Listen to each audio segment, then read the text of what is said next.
Uranus, बर्फ का दानव।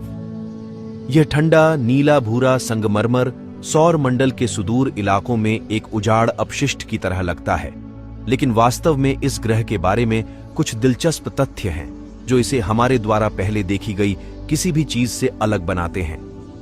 इस यात्रा पर मेरे साथ बने रहें और हम यूरेनस के बारे में लगभग हर उस चीज का पता लगाएंगे जो आप जानना चाहते हैं। यूरेनस का पहला अनोखा पहलू इसका नाम है।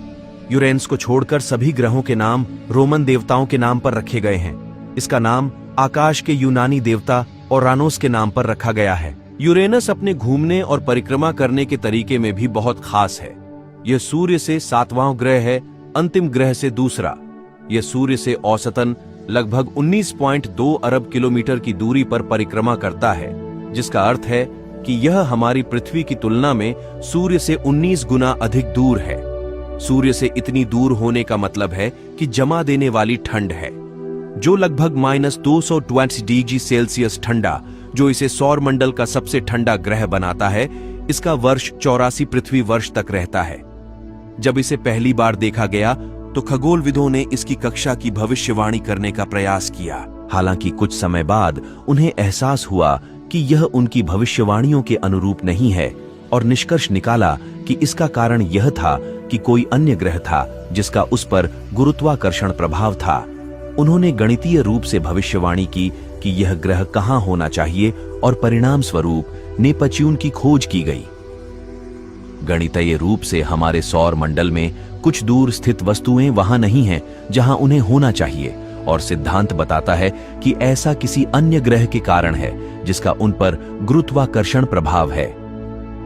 यूरेनस संरचना का मानक मॉडल यह है कि यह ग्रह 3 परतों से बना है। केंद्र में एक चट्टानी कोर है जो सिलिकेट, लोहा, निकल से बना है। मध्य में एक बर्फीला मेंटल है और बाहरी गैसीय आवरण हाइड्रोजन और हीलियम से बना हुआ है। यूरेनस ग्रह का चुंबकीय क्षेत्र सूर्य के बाद सौरमंडल का सबसे शक्तिशाली चुंबकीय क्षेत्र है। इसका चुंबकीय क्षेत्र ग्रह के घूर्णन अक्ष से 59 डिग्री झुका हुआ है, जो इसे एक असामान्य रूप देता है। यूरेनस के चुंबकीय क्षेत्र की उत्पत्ति इसके धातु के कोर से होती है, जो एक तरल अवस्था में है। कोर में आयनों का प्रवाह एक विद्युत धारा उत्पन्न करता है, जो चुंबकीय क्षेत्र का कारण बनता है। यूरेनस के चुंबकीय क्षेत्र की कुछ विशेषताएं हैं।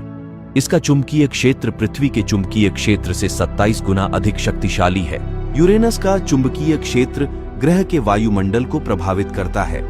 चुंबकीय क्षेत्र वायुमंडलीय गैसों को ग्रह के ध्रुवों के पास खींचता है, जिससे वहां एक चमकदार वलय बन जाती है।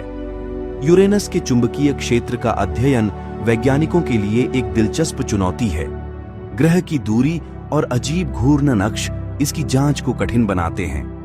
हालांकि वैज्ञानिकों ने हाल के वर्षों में यूरेनस के चुंबकीय क्षेत्र के बारे में बहुत कुछ सीखा है। अरुण अपने अक्ष पर 98 डिग्री तक झुका हुआ है। यही कारण है कि यहां मौसम बहुत ही असामान्य रहता है। यूरेनस का वातावरण हाइड्रोजन, हीलियम और मीथेन गैसों से बना है। यूरेनस के वातावरण में अमोनिया और पानी के वाष्प भी पाए जाते हैं। यूरेनस के वातावरण में तेज हवाएं चलती हैं। यूरेनस के वातावरण में सबसे तेज हवाओं की गति 900 किलोमीटर प्रति घंटा होती है। अरुण ग्रह की बनावट ऐसी है कि इसमें बादलों की अनेक परतें पाई जाती हैं। सबसे ऊपर मीथेन गैस पाई जाती है। वैज्ञानिकों का मानना है कि अरुण ग्रह पर मीथेन गैस की अधिकता, तापमान और हवा के कारण हीरे की बारिश होती हो। आपको यह जानकर बेहद ही हैरानी होगी कि अरुण पर 42 साल तक रात और 42 साल तक दिन होता है। इसका कारण यह है कि अरुण पर दोनों में से एक पोल यानी ध्रुव लगातार 42 साल तक सूर्य के सामने और दूसरा अंधकार में होता है। अरुण ग्रह के 27 उपग्रह है, जिसमें प्रमुख हैं ओबेरॉन, टाइटेनिया, कॉर्डेडेनिया, ओफेलिया आदि। इनमें से 5 सबसे बड़े चंद्रमा अपने ही गुरुत्वाकर्षण के खिंचाव से गोल हो चुके हैं, जबकि बाकियों के आकार बेढंगे हैं, जैसा कि प्राकृतिक उपग्रहों में आम देखा जाता है। इन सब चंद्रमाओं के नाम अंग्रेजी नाटककार विलियम शेक्सपियर और लेखक अलेक्जेंडर पोप की कहानियों के पात्रों पर रखे गए हैं। इन उपग्रहों में सबसे बड़ा टाइटेनिया की त्रिज्या पृथ्वी के चांद के आधे से भी कम है, लेकिन शनि के दूसरे सबसे बड़ा चंद्रमा रिया से थोड़ी सी अधिक है, जो टाइटेनिया को सौरमंडल में 8वां सबसे बड़ा चंद्रमा बनाता है। अरुण ग्रह का एक छल्ला प्रणाली है जिसमें 13 छल्ले खोजा गया हैं। ये छल्ले धूल और बर्फ के कणों से बने हैं, जिनका आकार कुछ मिलीमीटर से लेकर कुछ मीटर तक हो सकता है। अरुण ग्रह के छल्लों का नाम ग्रीक और रोमन देवताओं और देवियों के नाम पर रखा गया है। सबसे चमकीले छल्ले का नाम अल्फा रिंग है और यह सबसे चौड़ा छल्ला भी है। अन्य उल्लेखनीय छल्लों में beta ring, gamma ring, delta ring, epsilon ring और ईटा रिंग शामिल हैं। अरुण ग्रह के छल्ले बहुत ही गतिशील हैं। वे लगातार बदल रहे हैं और नए छल्ले बन रहे हैं। अरुण के छल्ले के भीतर भी कई छोटे छोटे छल्ले हैं। नासा ने यूरेनस ग्रह पर 2 मिशन भेजे हैं। पहला मिशन वोयाजर 2। वोयाजर 2 मिशन का उद्देश्य सौर मंडल के 4 बाहरी ग्रहों का अध्ययन करना था।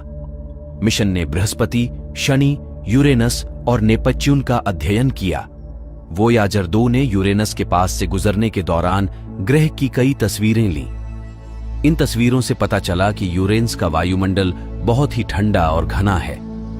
ग्रह के वायुमंडल में मीथेन, अमोनिया और हाइड्रोजन शामिल हैं। दूसरा मिशन न्यू होराइजन्स मिशन ने प्लूटो और उसके चंद्रमाओं की खोज की। मिशन ने 14 अगस्त 2010 को यूरेनस के पास से भी गुजरा। न्यू होराइजन्स ने वोयाजर 2 की तुलना में यूरेनस के बारे में अधिक जानकारी प्रदान की। मिशन ने ग्रह के वायुमंडल और चंद्रमाओं के बारे में अधिक विस्तृत अध्ययन किया। न्यू होराइजन्स ने पता लगाया कि यूरेनस का वायुमंडल बहुत ही गतिशील है। ग्रह के वायुमंडल में हवाएं 600 मील प्रति घंटे की रफ्तार से चल सकती हैं। न्यू होराइजन्स ने यूरेनस के चंद्रमाओं का भी अध्ययन किया। मिशन ने पता लगाया कि ग्रह के चंद्रमाओं में से कई पर ज्वालामुखी गतिविधि है। भविष्य में वैज्ञानिक यूरेनस ग्रह का और अधिक अध्ययन करने के लिए अंतरिक्ष यान भेजने की योजना बना रहे हैं। ये अंतरिक्ष यान यूरेनस के वातावरण, चंद्रमाओं और छल्लों का अध्ययन करेगा। वे यह भी पता लगाएंगे कि यूरेनस का चुंबकीय क्षेत्र इतना मजबूत क्यों है और यह ग्रह के ध्रुवों पर तिरछा क्यों है। यूरेनस ग्रह एक बहुत ही रहस्यमय ग्रह है। इसे अभी भी पूरी तरह से नहीं समझा गया है। हम अभी भी इसकी सतह के बारे में और अधिक जानने की कोशिश कर रहे हैं। तो ये थी यूरेनस ग्रह के बारे में कुछ रोचक बातें। वीडियो कैसा लगा कमेंट करके बताएं।